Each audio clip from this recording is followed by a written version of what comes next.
Hello and welcome to Q's Views. Today we're going to be continuing our Minibot series as we will be discussing the Minibot Brawn. Now, as many of us know, Fans Toys just recently released their hunk, which is this figure right here. Many people still have or have clung onto instead to their Bad Cubes Brawny for MP. Which way you decided to go. Some people didn't go that way at all. Some people did the Final Victory, I think it was, that made a Brawn figure and are happy with that. But that's not this discussion. Discussion is about the character of Brawn. From the episodes, from the cartoons, maybe even the comic book series. First we'll discuss what is it about Brawn that you like or don't like. What was it about his character? What was it about the way he was portrayed?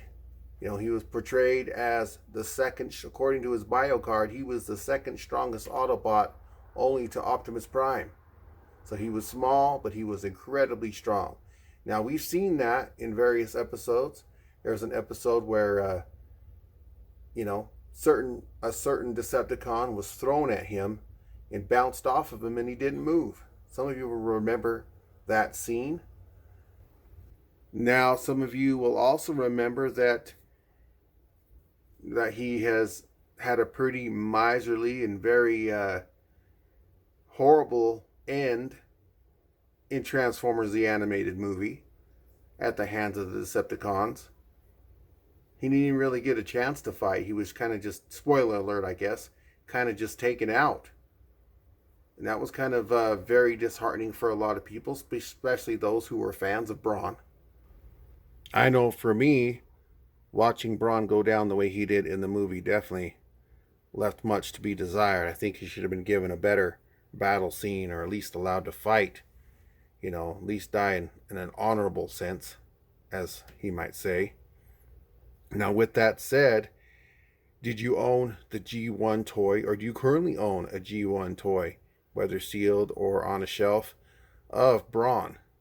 Now, some of us know that what we got as the toy was very different as what we saw in the cartoon or in the comic books. How do you feel about that? And how do you feel about the modern representations of Brawn? Because I know back when I was a kid, everyone was saying, man, why doesn't Brawn look like the way he does in the cartoon? Why does he look like this? That was the truth with a lot of the figures we got back then. And some of them were quite a bit different than what we got in the cartoon. But we adapted and we grew and we liked them and we enjoyed them as toys. And nowadays we have people who collect figures based off their cartoon accuracy and or their toy accuracy. There's both types of collectors, and I'm one of those. I buy some figures because I think the cartoon accuracy should be there. But then there's other figures that I have purchased, such as this Make Toys Gundog, where he doesn't look cartoon accurate. That is not a cartoon accurate figure. But he is toy accurate except for the colorization.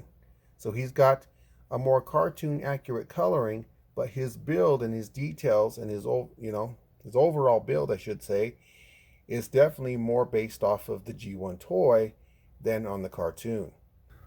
So with that said, are you one of those that are all about toy accuracy, or are you one of those that enjoys, are you more on the fence of toy accuracy or cartoon accuracy? Which one appeals to you most? And I think it's interesting how so many people now will say, well, it's not cartoon accurate. It wasn't cartoon accurate. It's not cartoon accurate. But now we get figures that are more cartoon accurate, but they still complain.